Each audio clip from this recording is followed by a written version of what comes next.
Christine Ballian, bonjour. Merci d'être avec nous. Bonjour. Donc, vous êtes la directrice du programme France Connect à la direction interministérielle du numérique. Romain Maiglet, bonjour. Bonjour Olivier, bonjour. Alors, bon, on se tutoie, hein. Responsable du Lab Innovation chez CB. Oui, mais je peux te vous voyer si tu veux, Olivier. Bon, écoute, on va voir. On va essayer de faire naturel. Karine Carto, bonjour. Bonjour. Merci également d'être avec nous. Vous êtes la directrice régionale Europe pour LexisNexis Risque Solutions. Et Muriel Politano, bonjour. Bonjour. Merci aussi d'être avec tous. nous. Et vous êtes la directrice générale marché, TPE, PME et partenariat chez DocaPost. Alors, la première question que j'avais envie de vous poser, alors à tous, mais rapidement s'il vous plaît, parce qu'effectivement, voilà, le temps tourne, c'était de se dire, et finalement on voit que dans ce baromètre, les leviers de confiance, alors je ne sais pas si on peut peut-être les repasser juste, en même temps les avoir à l'image derrière nous, le levier le plus cité, qui reçoit le plus de citations des Français, n'arrive qu'avec 30% de citations, et c'est quand même quelque chose de très pratico-pratique, c'est la certitude que je serai remboursé en cas d'abus, en cas de fraude. Comment est-ce que les Français ont l'air un peu résignés? C'est ce que disait aussi Delphine tout à l'heure, 33% des Français ne font rien, finalement, enfin n'ont aucune idée d'action à mener pour être mieux protégés. Comment est-ce qu'on peut expliquer cette situation? Rapidement, s'il vous plaît. Alors, Christine. Alors, en tout cas, côté France Connect et sur les aspects administratifs, on voit qu'en tout cas, cette confiance, elle est quand même très forte. Et on n'est pas sur les taux de 30% que vous avez évoqués, hein, où dans le baromètre, on voit que sur France Connect, on a un taux de confiance qui est de 74%, donc qui est très fort, et donc pour un service de l'État. Et on voit qu'il y a une progression qui a été forte également par rapport au baromètre de l'année dernière, puisque la confiance a augmenté avec 4% donc de croissance par rapport à l'année dernière. Donc là, je pense qu'on est sur un cas d'usage, un cas de figure un peu particulier, où on voit que la confiance, elle est quand même plutôt là, et où, je dirais, par rapport à la question que vous posez, je pense qu'il faut arriver à poursuivre l'utilisation et la plus large utilisation d'outils comme France Connect, et notamment qu'on voit au travers de l'utilisation massive qui est faite aujourd'hui de cet outil, puisqu'on a plus de 41 millions de Français qui l'utilisent. Et donc, on a 20 millions de Français qui l'utilisent 4 fois et plus par an. Donc, on voit que ce type d'outil s'installe dans le paysage des Français et donne confiance. Donc, moi, j'appelle justement les uns et les autres à utiliser plus largement ces outils qui sont des leviers pour donner confiance. Au niveau de tout ce qui est identification, effectivement, grâce à des outils, notamment comme France Connect. Exactement. Okay. Romain, alors le troisième élément de levier de confiance, c'est effectivement les outils technologiques aussi, malgré tout. Hein. Voilà, toi, de ton point de vue, alors. Et ce qui est intéressant, c'est de voir qu'il y a peut-être entre la perception et la réalité, c'est important. En termes si on regarde les chiffres de la Fédération du commerce 2022, on a quand même, en activité, on voyait que la confiance e-commerce baissait, mais la confiance Internet montait.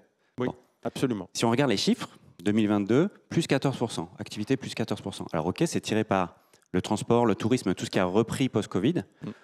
Si on prend les biens, les produits, ça a baissé en 2021, moins 7%, mais en revanche, si tu prends par rapport à 2019, c'est plus 33%. Bref, l'activité, l'utilisation, elle reste très forte et en augmentation. On est vraiment sur encore des croissances à deux chiffres, malgré une confiance qui baisse. Ça me fait me dire... Alors, les leviers, oui. Mais surtout, ça me fait me dire qu'il y a une différence de maturité, en fait, des utilisateurs. Peut-être que, justement, ils se disent j'ai moins confiance parce que je fais plus attention. Donc, les leviers d'une confiance, c'est de rajouter la confiance. Ça met beaucoup de temps à se construire, ça se démolit rapidement. Donc, c'est des strates. On entendait tout à l'heure un écosystème, un puzzle. Effectivement, il faut que tout ça s'améliore. Nous, ce qu'on voit à notre niveau, c'est que la fraude baisse, notamment en e-commerce, elle continue de baisser, et encore plus avec la double authentification dont on parlait tout à l'heure. Oui. Et pour finir sur les transactions aujourd'hui, elles sont et l'utilisation de la carte. La carte, Frédéric en parlait, aujourd'hui c'est 2/3 de la consommation des ménages et ça continue d'augmenter. Donc les leviers, il faut aussi vraiment essayer de comprendre la différence entre... Il faut interpréter les chiffres et donner les clés pour augmenter cette confiance, mais dans un relationnel en fait, avec les utilisateurs aussi. Il y a le développement de solutions, mais il y a aussi le rapport, le dialogue qu'on a avec les utilisateurs. Merci. Karine Carto, alors, comment expliquer ces leviers qui sont quand même pas très puissants? Oui, d'un côté, il y a la perception, mais il faut quand même avouer que c'est la réalité. C'est-à-dire qu'il y a quelque temps, les problèmes d'usurpation d'identité, les fraudes à la carte bancaire, on voyait ça dans les médias. Aujourd'hui, on a tous été ciblés, victimes. On connaît tous quelqu'un qui a été victime. Donc ça, c'est la première chose. Il y a encore quelque temps aussi, les personnes touchées, ciblées, étaient des personnes vulnérables, moins éduquées aux usages Internet, parfois isolés, mal accompagnés. Aujourd'hui, c'est plus le cas. Les cybercriminels sont de plus en plus créatifs. La réalisation des attaques est vraiment parfaite. Ils arrivent à contourner les méthodes d'authentification traditionnelles, bien qu'elles fassent très bien le job. On parle aujourd'hui d'ingénierie sociale. On en reparlera plus tard. Ensuite, il y a tout ce climat extrêmement anxiogène. On ne peut plus rien faire sur Internet sans avoir un pop-up d'alerte. Quand je me connecte sur Doctolib, quand je vais sur le site de ma banque, j'ai une collègue dans la salle là, qui vient de recevoir un SMS qui lui dit vous n'êtes pas à jour au niveau de votre vignette critère, donc si vous voulez éviter la contravention, cliquez dans les 48... Tout dépend de la ZFE dans laquelle elle fonctionne. Hein. Cliquez dans Lyon, les on a vu qu'il y avait eu des prolongements. Enfin, voilà, ça n'arrête pas. Et puis, face à ça, il y a aussi des opportunités en or pour les fraudeurs, pour les cybercriminels. Donc, d'une part, tout ce qui est facilité de paiement. Donc, nous, ça nous arrange bien en tant que consommateurs. Les paiements en plusieurs fois, par exemple, le crédit à la consommation. Mais ça permet aussi aux cybercriminels de cibler des crimes assez fructueux. On a le développement de l'usage des crypto-monnaies. Donc là, on se retrouve vraiment sur un modèle bancaire qui permet parfois rapidement, s'il vous plaît. Oui. De blanchir et de faire de l'usurpation d'identité. Et puis parfois aussi la réglementation qui nous empêche de mettre en place des niveaux premiers de contrôle, avec notamment l'usage des cookies. Muriel Politano. Alors, j'espère que tout n'a pas été dit encore. Non, moi, je crois qu'en fait, ce qui m'a interpellée à la lecture du baromètre, je ferai la différence entre la confiance dans le numérique et la confiance vis-à-vis des acteurs du numérique. On le voit bien. Pourquoi on parle plutôt d'usage fort et de confiance? C'est au niveau bancaire, c'est au niveau de l'État. Donc, c'est d'abord, j'allais dire, la personne qui incarne le numérique qui pousse finalement à la multiplicité de l'usage. Et justement, si on utilise fortement son appli mobile de banque, etc., c'est qu'on a confiance et on sait qu'on va bien être accompagné, même si effectivement il nous arrive quelque chose de... un incident. Voilà, un incident. Et je pense que c'est ça qu'il faut qu'on continue à travailler. Il y a éduquer au numérique pour bien l'utiliser. Et puis après, il y a la confiance vis-à-vis, effectivement, j'allais dire, de l'ensemble du tissu économique qui va permettre, finalement, de faciliter la vie de tout à chacun et d'apporter de la plus-value aux usagers. Et je pense que c'est deux notions qu'il faut travailler en parallèle. Des dépositaires du numérique aussi, c'est un peu... Enfin, de la confiance, pardon, c'est un peu ce qu'on disait aussi tout à l'heure à travers les écosystèmes. Alors, seconde question peut-être pour vous, Muriel. Est-ce qu'il y a, selon vous, dans le baromètre, dans le top 5 qu'on a vu tout à l'heure, des leviers de confiance, finalement, qui n'apparaissaient pas et qui auraient tout à fait leur place? Alors, si vous voulez réfléchir un petit peu le temps qu'on... Ouais. Je préférais que les autres répondent avant, parce que moi, je suis plutôt C'était la sur question un aspect, piège, je suis désolé. J'allais dire, sur un aspect plutôt TPE, PME. Bien évidemment, en fait, ce qu'il faut voir, c'est que la sphère privée, la sphère professionnelle, il y a une frontière qui s'est largement estompée dans les années qu'on a vécues, ce qui fait que quand on va en entreprise, on arrive avec finalement son patrimoine numérique, sa façon de faire, et c'est d'autant plus vrai que l'entreprise est petite. Donc bien évidemment, on a les mêmes enjeux et velléités d'avoir des outils qui soient fluides, dont on n'a pas besoin de consulter une grosse note comme ça pour pouvoir l'utiliser, etc. Par contre, il y a quand même une différence pour moi au niveau de l'entreprise, c'est que l'arbitrage qui peut être fait entre finalement les bénéfices que j'en retire et la volonté que je puisse avoir qu'on exploite mes datas, il y a des enjeux qui sont autrement importants et qui nécessitent des arbitrages qui soient vraiment différents. Donc les leviers pour moi spécifiques sur le si, bon, j'aurais plutôt à en dire sur le bi plutôt que sur, sur le si. Oui, bien sûr. Okay, j'y vais. Allez-y. Donc les leviers spécifiques auxquels les TPE-PME vont être sensibles peut-être. Ce qu'il faut, on est tous conscients que maintenant, il n'y a plus à argumenter sur les bénéfices du numérique, qu'on soit un particulier ou qu'on soit une entreprise. Le Covid a fortement accéléré la digitalisation du particulier, mais aussi des entreprises, et a permis, dans une période de pandémie, beaucoup de résilience. Mais cet outillage, il s'est fait dans l'urgence. Pas, j'allais dire, de façon éclairée et consciente. Donc on a pris des outils, on a fait ce qu'on pouvait pour, j'allais dire, rester en vie au niveau économique. Et après, la vie a repris, j'allais dire, son chemin classique, alors que pour tirer les bénéfices du numérique dans une entreprise, et même finalement dans sa vie privée, c'est pas seulement s'outiller, c'est se poser, mesurer les impacts que ça doit avoir dans son organisation, dans la façon de faire, et transposer du physique au numérique sans réfléchir. Je veux dire, on y perd beaucoup les bénéfices. Et aujourd'hui, ce qu'on voit, c'est que les entreprises ont accéléré leur digitalisation, mais à mon avis, surtout les TPE-PME ne sont pas suffisamment conscientes de la dépendance qu'ils ont maintenant en termes dans leur activité du numérique et du coup aussi de la fragilité qu'ils ont, notamment avec l'augmentation de la cybermalveillance dont aussi le SI est victime. Dont elles sont de plus en plus victimes, les donc TPE-PME. Elles sont tout à fait de plus en plus victimes. Et donc là, il y a un vrai enjeu, et on le rappelait sur les enjeux de formation, de sensibilisation sur les jeunes, mais il y a aussi un enjeu énorme encore sur les entreprises pour les sensibiliser finalement à être conscients de leur patrimoine data, de ce que ça signifie, et des enjeux absolument, j'allais dire, cruciaux dans la continuité de leur activité à protéger finalement ces actifs numériques pour que demain, si elles font, comme elles vont faire l'objet d'une attaque, je pense que le sujet n'est pas si, mais quand, elles soient en réelle capacité de poursuivre leur activité. Et là-dessus, les leviers... Est-ce qu'il y a des leviers, justement, les leviers par rapport à la confiance numérique sur les TPE-PME, il y en a qui sont similaires aux particuliers, mais bien évidemment, il y a des enjeux de respect de la réglementation et de la robustesse technologique. Donc là, il y a les labels, les certifications qui permettent de sécuriser, en tout cas de rassurer. Il y a des enjeux d'éthique, on l'a dit, autour du traitement de la data. Donc la réversibilité des données. Si je veux quitter mon fournisseur, est-ce que je peux récupérer mes données facilement, etc.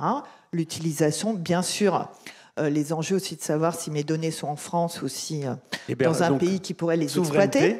Il y a des enjeux de souveraineté parce qu'on l'a dit, quand on parle de santé, quand on parle de banque, etc., il y a peut-être des données qui peuvent être dans des data centers qui ne sont ni en France ni en Europe, mais il y a des données dont la sensibilité nécessite une souveraineté claire. Il y a des enjeux, bien sûr, aussi d'accompagnement et de conseil. Je pense que le SI, c'est pareil. Prendre un outil numérique et être seul face à ça, je pense que la confiance, elle est aussi dans la capacité d'accompagner et de conseiller. Et le dernier enjeu, c'est la cybersécurité. Ça, c'est primordial. On en entend parler énormément, mais je pense que beaucoup de gens pensent que ça ne peut pas leur arriver.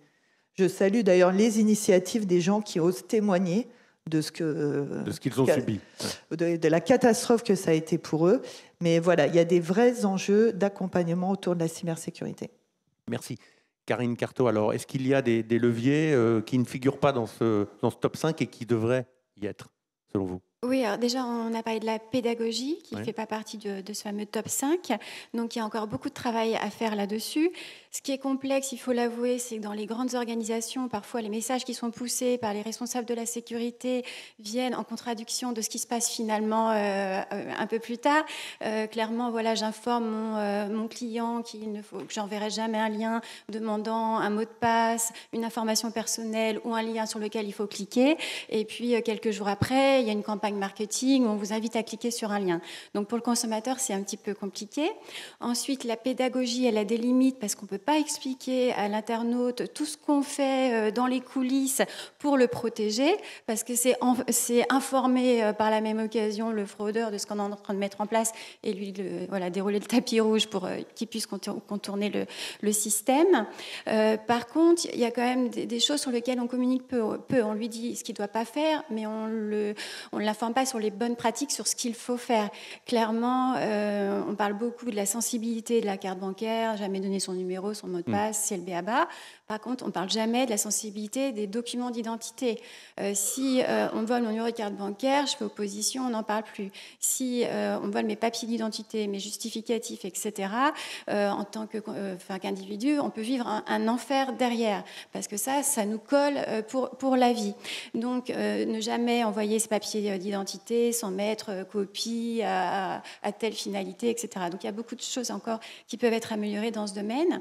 La deuxième chose, il y a beaucoup d'initiatives au niveau gouvernemental. Maintenant, on parle beaucoup avec Perceval, donc pour déclarer les cartes bancaires volées, avec cybermalveillance. Il y a le guide des arnaques qui a été créé récemment, enfin pas récemment d'ailleurs, mais qui a été mis à jour récemment. En partenariat, c'est une task force au niveau gouvernemental et la GCCRF. Donc ça, c'est le deuxième point.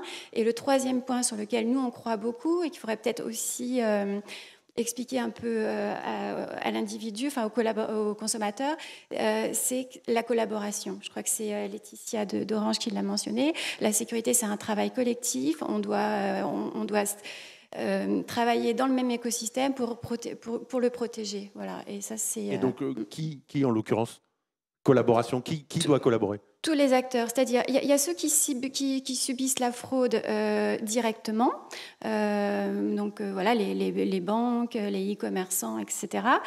Il y a les acteurs qui ne subissent pas directement, mais qui servent d'outils aux fraudeurs pour récupérer de la donnée et aller faire le délit ailleurs. Mais ces acteurs-là se responsabilisent aujourd'hui et protègent aussi leur plateforme et leurs consommateurs. Voilà, donc c'est une prise de conscience collective. Romain, alors même chose, les leviers qui n'y figurent pas. Alors la collaboration, quand on est au GIE, carte bancaire, je pense que ça te parle. Comment est-ce que ça pourrait devenir après un levier finalement dont auraient conscience les consommateurs, cette collaboration, parce que c'est très B2B là encore une fois, mais est-ce que ça peut devenir un levier finalement? Est-ce que après c'est une communication autour de ça qu'il faut faire? Tellement. En fait. Alors c'est normal qu'avec une utilisation qui augmente, on soit de plus en plus confronté à des situations comme ça, un peu où on a besoin d'être aiguillé, informé. Donc tout à fait d'accord avec information, pédagogie. C'est pas un des leviers cités, j'ai l'impression que c'est aussi parce que ça va de soi. Quand j'utilise sur la cyber, par exemple, on estime être protégé, ou alors il faut vraiment bien m'expliquer comment je peux être encore mieux protégé. Comment on peut travailler ensemble? C'est assez simple, hein, et c'est pas une réponse facile, chacun doit faire son travail. Les utilisateurs doivent devenir des utilisateurs avertis. Les offreurs de solutions comme les banques, les institutions doivent continuer à rester dans la course de la confiance, c'est-à-dire s'améliorer, améliorer la qualité de service, se renforcer et proposer des nouvelles solutions facilement utilisables. On parlait du Covid tout à l'heure. Le sans contact pré-Covid en carte dont parlait Frédéric, c'est plus du tout le même que post-Covid. En 10 ans, depuis 2016, on a fait x10 sur le sans contact. Et aujourd'hui, effectivement, c'est la moitié chiffre. C'est la moitié des paiements. Comment on travaille ensemble? Eh bien, avec les acteurs institutionnels, notamment avec la DGE, avec France Connect, avec DocaPost, avec les offreurs de solutions, avec France Num. Tout ça on est en train de travailler sur des labels communs pour les TPE, PME, pour les startups. Les TPE, PME, elles ont aussi... Ce que disait tout à l'heure, d'ailleurs, Muriel, aussi. Les TPE, PME, elles ont un nombre de défis incroyables à relever. Et elles doivent faire 10 millions de choses dans leur métier de tous les jours. Et en plus, elles doivent être à jour sur la cyber. En plus, elles doivent être à jour sur les outils digitaux. Il faut qu'on les aide, il faut qu'on leur mâche un peu le travail, qu'on leur présélectionne les bons candidats. Voilà, il faut qu'on les aide. Et la souveraineté aussi, même si ça n'apparaît pas dans les leviers, en tout cas dans notre monde, c'est quelque chose de prégnant. Et donc, effectivement, une surface alors on ne parle pas de surface financière, mais là, une surface élargie, c'est susceptible de donner confiance effectivement aux Français, là, aux consommateurs, de voir que voilà, il y a beaucoup d'acteurs réunis sous un label. Bon, alors encore une fois, on parlait de GIE, mais voilà, c'est susceptible de devenir un levier de confiance en disant bah oui, là, je suis plus rassuré parce qu'il y a beaucoup de monde derrière. Exactement. Si le logo CB est accolé à une initiative, bien sûr que c'est rassurant. Et il faut que ce soit effectif, il faut que ce soit efficace, efficient et sécurisé. Donc ça, bien sûr, c'est notre cœur de métier. Donc quand on travaille sur des initiatives communes, on se demande vraiment ce qu'on apporte à la table et ce que ça signifie. Et inversement, ce qu'apporte le partenaire sur une initiative, par exemple, de label commun et à quoi ça sert. En revanche, c'est très possible, très bien perçu. Nous, on a été sollicités plusieurs fois pour la création de labels. Donc après, il faut discuter avec les associations, les représentants, les fédérations, jamais dans son coin. On peut faire des très bonnes solutions dans son coin, mais ensuite, il faut faire en sorte qu'elles soient comprises et utilisées par le reste des partenaires. Christine Ballion, alors, quels sont les leviers qui n'y figurent pas et qui devraient y figurer? Je pense que c'est les leviers des acteurs qui ne sont pas sur une logique de commercialisation de données et de stockage ou en tout cas de bonne protection des données, comme on le fait par exemple avec France Connect, mais comme le font aussi les banques et comme ça a été rappelé tout à l'heure. Donc désintéressés, c'est ça que vous voulez dire? C'est-à-dire, c'est à rejoindre un peu la souveraineté. Je pense que c'est une des raisons pour lesquelles les Français ont confiance en certains acteurs et moins en d'autres. On le voit dans le baromètre, par exemple, vis-à-vis des acteurs privés que sont les GAFAM, où clairement la différence de confiance, elle s'explique sans doute beaucoup par la commercialisation des données qui peuvent être faites par ces acteurs et à l'inverse, des acteurs comme l'État ou comme les banques aujourd'hui qui n'en font pas le même usage. Et ça, je pense que cette nature à donner de la confiance et à apporter de la confiance. Donc ça, c'est vraiment, je pense, un point important à rappeler et aussi avec évidemment ce qui a été rappelé sur le côté communication, sur le fait de faire vraiment des rappels réguliers sur les bonnes règles de gestes barrières pour ne pas, comme le dirait le ministre tout à l'heure, l'hygiène numérique, de ne pas confier ses identifiants, ses mots de passe, de rappeler que des acteurs publics divers et variés n'appellent pas directement les gens pour récupérer leurs identifiants, mots de passe et faire des choses à leur place, etc.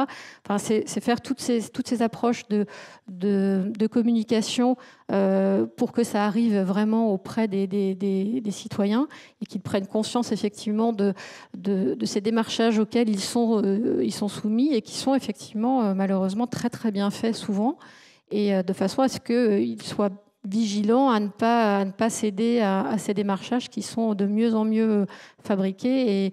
Et c'est là où c'est aussi un peu compliqué par rapport à ce que vous disiez, c'est d'arriver à trouver un juste milieu entre le fait de ne pas être trop anxiogène et en même temps de faire passer les bons messages et en même temps de ne pas donner non plus des informations aux fraudeurs pour qu'ils fassent du mieux possible ces méfaits qu'ils essaient de faire auprès des citoyens. D'ailleurs, on le voyait dans le baromètre, effectivement, le phénomène de l'information, la pédagogie était en baisse assez sensible dans les leviers. Est-ce que ça veut dire finalement, et c'est ce que vous disiez Karine tout à l'heure, il y a le côté anxiogène, plus on fait de la com, évidemment, plus on crée une anxiété quand il y a un pop-up qui s'allume, qui s'ouvre tout de suite, etc.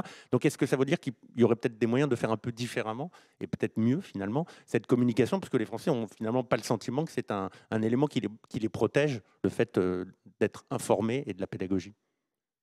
Je pense qu'il faut continuer à faire de la communication, mais effectivement, je pense qu'il faut trouver la meilleure façon de communiquer là-dessus. Et je pense que c'est aussi peut-être par trouver les bonnes personnes qui peuvent relayer ces informations et cette communication. Et ça, je pense que c'est effectivement quelque chose qu'on a à faire en collectif pour arriver à atteindre cet objectif et trouver les meilleures pratiques et les meilleures pratiques de communication pour faire que ces messages soient le mieux reçus et le plus efficace possible. Merci. Romain, on l'a vu dans les deux quand même leviers qui se détachent malgré tout, même si pour le reste, c'est pas génial, mais enfin, il y en a quand même deux qui se détachent. C'est d'abord les systèmes d'authentification et après les systèmes d'identification. Alors, on y reviendra après avec vous, Christine, mais déjà, donc tous les dispositifs d'authentification, finalement, voilà, les Français ont globalement quand même confiance, la double authentification, tu le disais notamment. Comment est-ce qu'on peut encore consolider un système comme celui-là? Et est-ce qu'il a potentiellement la force de se déployer dans d'autres univers peut-être que le simple univers des paiements? Enfin, simple, c'est pas un univers simple, mais enfin, disons, voilà, dans l'univers des paiements déjà. c'est vrai, 94% des gens à qui on pose la question, nous, annuellement, sont satisfaits de leur méthode d'authentification. 94%. 94%. Très haut taux de satisfaction. Ça va du SMS à l'application banque en ligne. Et l'application banque en ligne, les notifications, l'utilisation de l'authentification par la banque en ligne augmente. On est maintenant à 1/3 de personnes qui l'utilisent. Donc ça, c'est plutôt des bons critères. Et puis, la double authentification, si on regarde la dernière version du baromètre, c'était préconisé, enfin c'était adopté surtout par une certaine tranche de la population, un peu réfractaire ou très avertie sur les risques. Et maintenant, on peut tous se féliciter. Ça a été adopté effectivement très largement et très rapidement, et toute tranche confondue. Vraiment, très rapidement. Voilà. Quasi universel. N'allons pas jusque-là. Non, mais en tout cas, c'est un sujet compliqué parce qu'on touche au parcours client, il faut faire comprendre le gain, la sécurité. Et ça c'est en cours et ça se passe bien. Comment on peut aller plus loin? Effectivement, comment on peut lier les fonctions entre elles? En termes de confiance, les institutions publiques sont très bien perçues, les banques également, les établissements bancaires, la santé ensuite. Enfin, vraiment, ces trois acteurs se doivent de travailler ensemble et de proposer des ponts. Donc ça, c'est évident. Donc il faut tout ce qu'on... Et c'est faisable, ça? Alors, tout est faisable. Bon, d'accord, ok. Non, mais je veux dire, tu as déjà une idée? Oui, il y a des travaux en cours. Non, mais justement pour que les connaissances des uns puissent être utilisées par les autres dans un climat de confiance. Ça, c'est le puzzle dont Nicolas Castaldi tout à l'heure. Ouais. Exactement. Pour reconsolider. Il y a une façon intelligente de le faire, c'est toujours partir de la vie des gens. Alors, on part de la vie des gens, on regarde comment ils vivent leur journée. On n'a pas la même vie le matin, le soir, le week-end, on n'est pas les mêmes, on n'utilise pas les mêmes services. Je vais payer mes impôts une fois par an, mais je vais très bien me souvenir de mon identifiant, je vais le garder. Et donc, si je peux utiliser cet identifiant pour accéder de façon sécurisée à d'autres services, bravo. On agrège des services et on les rend très facilement accessibles. Comment on complète sur la partie sécurisation ou confiance dans les données? Mais sur la souveraineté aussi, vraiment sur la souveraineté, pour revenir très vite, nous on voit que le fait que CB soit français et que CB traite les transactions en France, c'est très bien perçu et en nette augmentation. 34% l'année dernière, 54% cette année. Ouais. C'est vraiment quelque chose on est sur des choses sensibles. Plus on va sur des données sensibles, plus la légitimité et la souveraineté deviennent importantes. C'est un peu, pour faire un parallèle, quand j'achète ma baguette, je veux que ça aille vite. Quand j'achète une voiture, je veux qu'on m'explique bien ce qui se passe. C'est la même chose. Il faut que ça soit proportionnel. Il n'y a pas une solution magique pour tout le monde. Ça ne marche pas comme ça. Il faut s'adapter aux besoins, en fait, à chaque fois.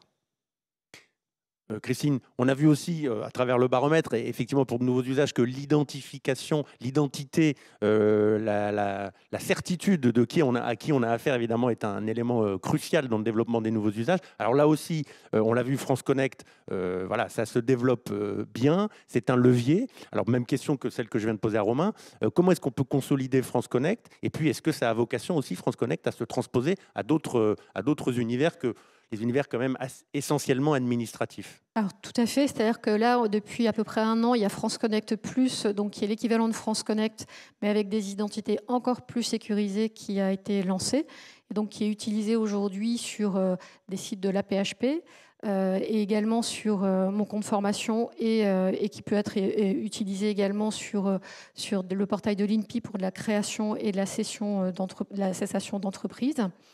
Et donc là, c'est exactement ce que vous décriviez. France Connect Plus, c'est une plateforme qui est ouverte à tous les acteurs, donc y compris les banques.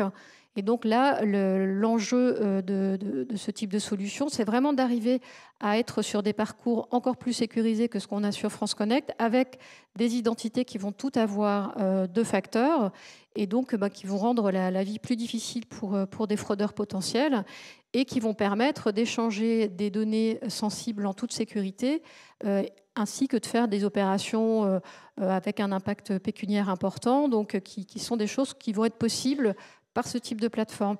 Et donc, ce qu'il y a d'intéressant, effectivement, c'est que France Connect Plus, comme France Connect d'ailleurs, est ouvert aux banques, à tous les acteurs privés qui ont l'obligation de vérifier des identités, donc qui ont des textes légaux pour ça. Donc, il y a plein d'acteurs qui peuvent aujourd'hui se positionner pour rejoindre France Connect Plus. Question aujourd'hui, combien y a-t-il de souscripteurs, alors je ne sais pas si c'est le mot souscripteur, en tout cas de sociétés, d'acteurs qui utilisent France Connect et France Connect Plus, et combien y a-t-il d'acteurs privés dans ce lot? Alors, sur France Connect, on est à plus de 1500 services en ligne qui sont connectés à France Connect, et il y a une centaine d'acteurs qui sont des acteurs privés. D'accord. En fait, donc essentiellement, on va retrouver des grands facturiers comme Enedis pour Linky, etc., en termes d'acteurs privés, des assurances, des banques et puis également des mutuelles sur France Connect. Donc une centaine en gros. Voilà, une centaine. Et donc sur France Connect Plus, l'ambition qu'on a, c'est effectivement de travailler beaucoup plus avec les banques que ce que l'on fait aujourd'hui, parce qu'effectivement, la marque France Connect fonctionne bien, on le voit dans le baromètre, et c'est un facteur de confiance et de réassurance. Donc, c'est la promesse que l'on souhaite tenir avec France Connect Plus, avec un niveau de sécurité encore plus important. Et donc, là, effectivement, on est tout à fait partant pour travailler avec le reste de l'écosystème pour arriver à développer ce type de solution et à les généraliser partout où c'est nécessaire. Dernière question peut-être. Alors une question sur l'intelligence artificielle. On l'a dit, c'est un sujet transverse tout au long de cette matinée. Alors, les solutions technologiques figurent comme les leviers de confiance en troisième levier, si j'ose dire. Justement, est-ce que, on en a parlé tout à l'heure un petit peu dans la première table ronde déjà, est-ce que l'intelligence artificielle va permettre de lutter efficacement contre les escroqueries? Peut-être question pour vous déjà, pour démarrer, Karine? Oui, ça c'est le postulat intéressant, c'est que les solutions, les technologies existent pour nous protéger. Donc l'authentification forte, les initiatives telles que France Connect. On a aussi des technologies qui s'appuient sur de la donnée, sur de l'apprentissage automatique. Et donc ça permet aussi de compléter ce qui existe déjà. Typiquement, quand on vient créer un compte, on ne va pas pouvoir avoir recours à l'authentification forte puisque c'est la première fois qu'on se présente sur le site. Ça permet aussi de lutter contre l'ingénierie sociale. Je l'ai évoqué tout à l'heure, je pense que c'est important d'en parler parce qu'aujourd'hui, c'est la forme d'attaque la plus importante et la plus coûteuse en termes de fraude, c'est la faille humaine. C'est-à-dire que le fraudeur va venir manipuler, mettre sous pression l'internaute pour qu'il effectue la transaction lui-même et donc fasse son authentification de façon classique, traditionnelle et donc réussie. Donc là, quelles sont les possibilités? Donc on peut faire de la vérification silencieuse qui va permettre de voir que la façon dont l'internaute interagit avec sa machine à ce moment-là ne fait pas partie de ses habitudes, ou le type de transaction, la valeur de la transaction, ou les sites sur lesquels il va interagir ne fait pas partie de son identité numérique. Donc oui, toutes les technologies basées sur les données, sur l'apprentissage automatique, sur la partie silencieuse et sans friction, nous permettent d'être assez optimistes sur le devenir des canaux numériques. Romain, donc même question. Oui, j'étais en train de réfléchir à... En fait, pendant le Covid, les nouvelles technologies ont été très bien perçues parce qu'elles ont permis de survivre. Ça a été dit tout à l'heure. Là, on est dans une crise économique un peu plus cette année, donc on se recentre. Dans les deux cas, on a besoin des grands acteurs. Les grands acteurs, ils vont à la fois permettre et accoler aux développeurs de solutions quand tout va bien, entre guillemets. On est sur un climat optimiste. Et ça va être des valeurs refuges quand ça se recentre un petit peu, comme maintenant. Sur les nouvelles technos, elles sont agnostiques. Sur la sécurité, l'IA, elle va être à la fois utilisée par les fraudeurs et par les experts sécurité. C'est une course. La sécurité, c'est toujours une course. Il faut toujours être premier. Un coup d'avance. Il faut juste avoir un coup d'avance. Donc, si la fraude se développe, c'est normal. En revanche, il faut que la sécurité continue et soit toujours devant. Ça a toujours été le cas, ça sera toujours le cas. À chaque fois qu'il y a une nouvelle techno, demain le quantique, voilà. Aujourd'hui l'IA, on doit rester en avance. Après, comment c'est accessible et utilisable? Les grands groupes, effectivement, ils investissent énormément dessus. Ah oui. Nous, on travaille dessus et je rejoins ce qui a été dit plus tôt. C'est jamais l'IA seule, c'est l'IA et l'humain. C'est-à-dire que l'IA permet d'automatiser énormément de choses de façon intelligente ou pseudo-intelligente, assistée, pseudo-assistée. Mais c'est pour libérer du temps et pour faire des arbitrages beaucoup plus... on change de métier, hein, c'est-à-dire que vraiment, on va changer de compétences et ça va permettre de faire des choses formidables, mais vraiment formidables. C'est ce que disait aussi Nicolas Castaldi tout à l'heure, libérer du temps pour des tâches à valeur ajoutée, donc confier le reste à l'intelligence artificielle. On a des experts très intelligents, tous, qui travaillent avec nous. des personnes très intelligentes. Et là, elles vont avoir l'opportunité de déployer leurs compétences sur d'autres choses par ce temps gagné. Donc ça, c'est vraiment, nous, on le fait. Et on continuera à le faire, c'est normal. Pour les TPE-PME, et donc les grands groupes le font. Voilà. Ouais. J'allais poser la question à Muriel. Romain, vas-y. Non, mais voilà. Les TPE-PME, on leur jette encore un truc au visage. L'IA, qu'est-ce que j'en fais? Est-ce que je le prends? Est-ce que je ne le prends pas? Donc, il faut des développeurs de solutions pour les TPE-PME. L'IA, peut-être que ça ne sera même pas mentionné. C'est faites de l'e-facturation automatique, faites voilà, des choses. Faire moins peur. Gagnez du temps. Libérez-vous du temps pour votre métier. La boulangerie, le restaurant, je ne sais pas. Faites votre métier et voilà. Et pour que ces solutions, elles donnent confiance aux TPE-PME, si c'est des commerçants par exemple, il va regarder s'il y a d'autres commerçants qui les ont utilisés, s'il peut les appeler, si le SAV est joignable, s'il y a des grands groupes qui les reconnaissent ou qui les connaissent, ou qui les poussent, qui les mettent en avant, qui filtrent. Donc c'est pour ça que sur l'IA notamment, là, on a, pour faire un parallèle, à New York, il y a eu la grande messe du commerce. Il y a des solutions d'IA où, en fait, un petit commerçant, ou imaginons, je suis dans l'habillement, je fais une collection de vêtements, je les prends en photo, j'utilise une application. L'application, elle les met sur des mannequins qui n'existent pas, dans une forêt qui n'existe pas, mais ça y est, j'ai mon catalogue produit qui est prêt, j'ai pas eu besoin de monter un photoshoot, j'ai pas besoin.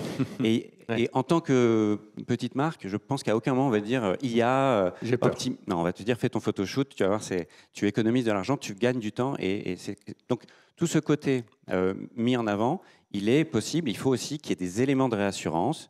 Donc, ils vont être à disposition. C'est pour ça que, notamment avec la DGE, avec France Nu, mais avec des fédérations de TPE-PME, comme l'UDP, comme la CDCF, on a travaillé sur un site qui les recense et on les suit. Donc, aujourd'hui, on a recensé 350. On l'a lancé pendant le Covid et on le maintient toujours. Aujourd'hui, c'est 350 solutions start-up pour TPE-PME avec les partenaires qui, voilà, on fait du monitoring et voilà, ça, c'est très demandé par les commerçants, c'est-à-dire le pair à pair. C'est un vrai élément de rassurance. Les grands groupes ont leur mot à dire pour les aider à rassurer. Alors Muriel, ce que vient de dire Romain, des solutions, 350 solutions pour les TPE, PME, alors en disant que l'intelligence artificielle, on enlève le mot et voilà, on les rassure, enfin, en leur donnant des choses très pratiques, très fonctionnelles. C'est un petit peu ce que je disais aussi sur le baromètre. Pour moi, il y a deux niveaux. Il y a bien évidemment les TPE, PME, elles vont bénéficier de l'IA à travers des solutions qui sont développées par des fournisseurs et elles vont, j'allais dire, consommer de l'IA sans le savoir. Voilà. Voilà. Et la notion de confiance reprend, j'allais dire, le même normatif que le débat qu'on a eu précédemment. Après, il y a comment on rend accessible l'IA au sens pur du terme, qui est j'exploite mes datas. Et là, c'est une autre dimension auquel aujourd'hui, concrètement, on n'est pas du tout, à mon avis, prêt, puisque ça reste des solutions. La technologie de l'IA reste l'apanage de grands groupes, puisqu'il faut encore des experts, il faut des data scientists, etc. Moyens. Et il faut surtout beaucoup de data pour que ça soit pertinent. Et donc, j'allais dire, l'exploitation de l'IA en tant que telle, en local, par rapport à une problématique de TPE-PME, ce n'est pas aujourd'hui une réalité. Par contre, je pense que nous, on réfléchit chez Docapos effectivement à faire en sorte de mettre des stratégies en place pour que ça soit de l'IA as a service demain, comme on peut peut-être se dire, bah, tiens, je vais essayer de consommer un moteur de recommandation. Voilà, mais voilà. Pour autant, les enjeux, pour moi, là, à court terme, ça va être la simplification. On a parlé tout à l'heure de ChatGPT. Les puristes vous diront que bon, il y a plein de biais dans ChatGPT. Pour autant, c'est simple. Et quand c'est simple, on le voit bien, l'usage se développe. Donc tout notre enjeu, effectivement, ça va être de simplifier finalement cette technologie de l'IA en y apportant la confiance qu'il le faut, parce qu'on va traiter la data correctement. Enfin voilà, on a une éthique autour de ça. Mais donc il y a, oui, elle en bénéficie à court terme à travers des solutions, mais non, j'allais dire la puissance que pourrait apporter localement l'IA au traitement de la data propre à l'entreprise, il y a encore une marche. Mais on va venir. Super. Merci beaucoup. Merci mesdames. Merci monsieur. Voilà, on peut les applaudir.